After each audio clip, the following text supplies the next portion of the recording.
Hi. So this one's kind of an addition to the last video in a sense, but it's a little bit more of a wide scope perhaps. And I'm just trying to straighten the laptop here. Okay, so it's something that I've long thought about and long felt strongly about. Um, I always say that I'm politically a centrist, and I am for the most part. However, this subject is one area where I would definitely be more to the right, and more to the conservative way of thinking. And it's on crime and justice. Um, I want to address how I perceive the two main schools of thought on this. And I'm not suggesting that there's only two schools of thought, but broadly speaking, there are two defined schools of thought. There's a liberal approach and there's a conservative approach. Now, when it comes to crime, the liberal approach has long been, and again, these are generic terms. You could probably break them down within themselves. But the liberal approach basically is that with crime, there is background causes, and so we need to tackle the root causes, and they often blame poverty and upbringing and so on. Those are valid points. It would be wrong to just outright dismiss those things. They're very valid points. Um, but because liberals focus on that, they, in my opinion, definitely, and they would robustly deny this, but they definitely are borderline sympathetic to criminals. Now, they might not be sympathetic to the actions. They might say and agree, oh, yes, that's a terrible thing the criminal is doing. But one thing you will notice about liberals is on this issue, or rather, I should say, the liberal school of thought, they are far less likely to get visibly angry about the crime. They might feel saddened, they might feel regretful, but there is a noticeable absence of anger. And I think there is a fundamental philosophical difference here. The outrage isn't there. There might be sadness, there might be like, yes, that's a terrible thing, we need to address it. But there is not anger towards the criminals. And it is a fundamental difference in thinking. Now, again, these are generic schools of thought, and I'm not for a second suggesting that everyone who identifies with a liberal is sympathetic to criminals. That's not what I'm saying. So let me be very clear about that. That's not what I'm saying. But I am saying that the liberal school of thought definitely aligns that way. Definitely. Now, what they follow up is, but that is not, we don't sympathize with criminals, we just want to tackle the root causes. But here's the problem. If you start believing that people do the things they do just because of their background, let's say they've had a rough upbringing, you can imagine the situation. Because some of these background cases, it's very obvious why people then end up in crime. Let's say your mother was a prostitute and your father was a heroin dealer, just as a loose example. Clearly you're not going to, come out of that very well. So the liberal position would be that so let's tackle those problems. And I think actually most conservatives would agree. So I don't actually think there is that much debate on the background causes themselves, or maybe not as much debate as there used to be. I think conservatives and liberals would both agree that the background needs to be tackled. They might have differences in how it's done. But I do think there is a fundamental philosophical difference in the attitude to crime. I really do. Liberals and conservatives both see it as a blight on society, as a problem. But where liberals feel sad about it, conservatives feel angry about it. Of course, it's possible to feel both sentiments, and I do. But what I want to really stress is that there's a different focus. You'll hear the liberal school of thought really home in on the nature of rehabilitation and the need to rehabilitate. and they are very, very uncomfortable with the very word punishment. They don't like it because they see it as punitive. Now, I say that because I've been in many, many, many debates about this subject, including just today. So it's very obvious that the liberal school of thought sees the idea of punishment as punitive. They even see it as revenge, which I think is nonsense. It's not revenge, because revenge would be doing exactly the same thing to the criminal. So it's not revenge, but they do see it that way. That's why they view conservatives as being kind of simplistic minded, populist. I think that's a way of thinking, or rather, that's a school of thought. Oh, just punishing the criminal won't help matters because it'll just make them bitter and it won't reform them. Well, my response to that is, in of itself, that's true, it won't. Of course, you need to couple it with other things. But there is a fundamental question here. What is justice? What is justice about? And I would say there are a few things that it's about. I think probably more important than anything is fairness. That is to say, if you hurt society, you pay a price. So it then follows that if there is a price to be paid, what form does that take? And you have to conclude that punishment comes into that. Now, if you look at the liberal school of thought, they're very, very reluctant to accept that punishment has to be part of it because they see it as punitive.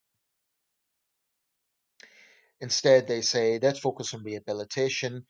Let's get the criminal to see the error of their ways. Hopefully, they'll change. But I don't think someone can change if they don't, first of all, accept what they have done. And the only way to accept what they have done is by facing consequences for what they have done. So, as an example, if you could take different levels of crimes. If you steal from a shop, simply saying to the offender stealing is wrong, don't do it, that won't teach them anything. But penalizing them by making them do community service, I'm talking here at different levels, right? So that would be the sort of crime that would result in community service. That's a consequence. It's unpleasant, it's boring, it's tedious. A more serious crime, like the one I mentioned earlier, dousing petrol over someone, going to jail for that is an appropriate response because of the nature of the crime. Dousing petrol on someone ostensibly leads to the intention of setting them on fire, which would lead to either their death or serious disfigurement. It would totally change their life either way. In the case of their death, it would change their family's life, impact their family's life. So the natural follow-up is that has to result in a penalty that actually warrants it, levels out with that. That's fairness. So I think the liberal school of thought negates the fairness side of this. They're very practical minded. They focus on what actually works, and that's admirable. That's very important. It is. Of course it is. But I do believe that there has to be a principle to justice as well as the practical side of it. Now, let me turn to the conservative side of things. Conservatives do focus on punishment, as I do. Um, but punishment in of itself would be fickle, or punitive rather, because it's not leading to anything. It's justice, but it's not actually leading to anything. What I advocate is punishment first and then focus on rehabilitation, only if the offender has shown genuine remorse for what they've done. So, for example, in the case of uh, an arson case, I think an appropriate rehabilitation after a long sentence has been served would be making the offender visit a burn unit, i.e., seeing people who have been disfigured by fire. So, getting them to directly see the consequences of their actions. I don't know how anyone could say that's punitive. That's teaching them something. And, really, really getting under the skin and making them feel genuine remorse. So the liberal school of thought is punishment doesn't work. But a conservative could easily retort rehabilitation in its current form clearly doesn't work either. So clearly that needs to improve.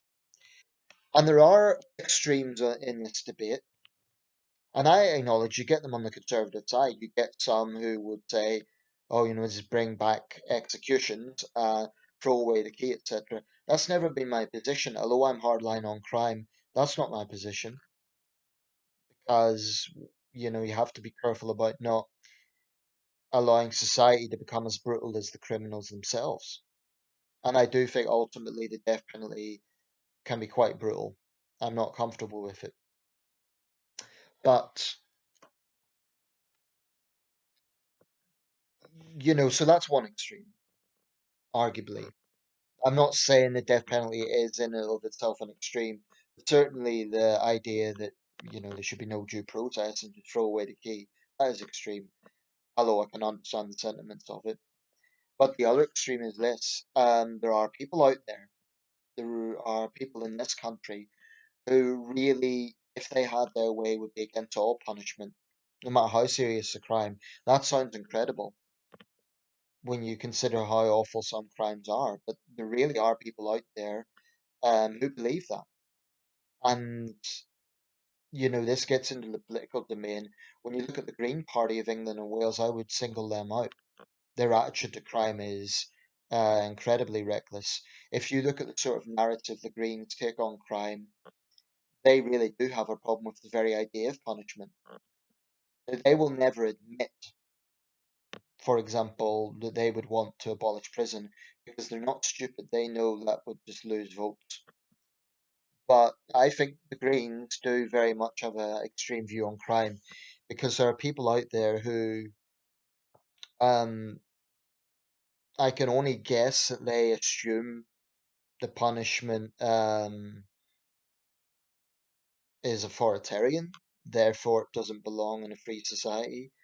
Um, but here's the thing, if we get into that question, when we talk about free society, that freedom is freedom of expression, freedom to peaceful dissent, freedom to practice faith in peace, freedom to assemble, all the things that are hallmarks of democracy. But absolute freedom doesn't exist anywhere. And it never has, actually, because absolute freedom would be actually saying criminals have the freedom to do what they want. And the rest of us can be disgusted by it. But actually, absolute freedom would be there should be no police force. This is why some of these calls to disband police are so reckless and so ridiculous because ultimately the people who are yelling about that might then themselves need police protection because they're advocating anarchy. And when you have anarchy, anyone can get hurt. Anarchy is an incredibly dangerous thing when you have mob rule. So what I'm driving at is I think when it comes to crime and justice, there are roughly these two schools of thought, conservative and liberal, where conservatives focus on punishment, liberals focus on rehabilitation. There's some crossover, of course. Many conservatives will acknowledge there has to be rehabilitation as well, and many liberals will grudgingly acknowledge that punishment has to be part of it too. Although I do think that they're very reluctant to say that. Um, the number of times I've seen people of a liberal persuasion, a left-wing persuasion, take issue with the very idea of punishment, says something. But really, it's not rocket science. I mean, it shouldn't be that complex. If you try to set someone on fire, go to prison for a long time. That shouldn't be complicated. That shouldn't be a complex moral question. Straightforward. Common sense. So I must admit, this is one area I don't give much ground on. Maybe I'm stubborn, maybe I even come across as arrogant or bombastic, but there are reasons for that. I've had my share of crime, serious crime. So I don't think you can disregard the depth of public sentiment on this. I appreciate not everyone watching this will agree with me. And you might say, oh, Nathan, punishment's punitive. But I would say lack of punishment is punitive insofar as it isn't actually addressing the issue of fairness. I mean, I'll be quite honest, there's some people whose mindset I really don't understand on this. People who question punishment when it comes to justice. I won't pretend I understand their way of thinking. I've tried to. I've tried to think, okay, they're thinking in practical terms, they're thinking about rehabilitation. I can accept that. What I can't accept is people who say with a straight face that no matter how serious the crime, premeditated murder, rape, arson, terrorism, that there shouldn't be punishment. To me, that position is definitely an extreme position, but it's as morally repugnant as the crime itself. It really is. I do think if you'd done a vox pop, probably the majority of the public would veer more towards a conservative way of thinking, at least in this country. I think that's fair speculation. And I judge that based on the sort of comments you see on cases like this. Almost universally, it is a call for harder justice. Now, harder justice in of itself will not solve crime. I get that. But it is an indicator of where public sentiments lie.